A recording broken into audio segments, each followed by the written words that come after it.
5 சிகரத்தை தொட்ட சிவகாசியே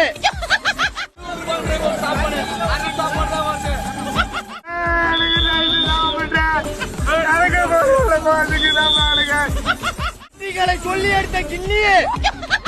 அதாவது நான் சென்னையில இருந்தேன். திடீரென்று விஷயம் என்று முதல் மணல்ல மிஸ் ஆயிடுச்சு. ரெண்டாவது மணல மாட்டிக்கிச்சு கேட்டேன். அதனால இப்ப மிஸ் ஆகாது. இப்ப நான் பார்க்க போறேன். இப்போ இன்னும் சற்று நேரத்தில் விஜய் வருவார். அத்தனை மக்களும் அவரை பார்த்து கொண்டிருக்கும். அவர் பேசும் பொழுது அத்தனை ரசிகரும் கை தட்டலும், கை ரசிகர்களும் அத்தனை ரசிகரும் அவர் கை கோத்துவார்கள்.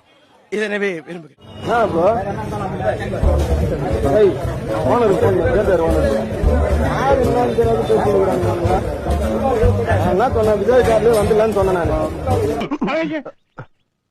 என் தலைவன் தளபதியை பார்க்கணும். வழிய விடு.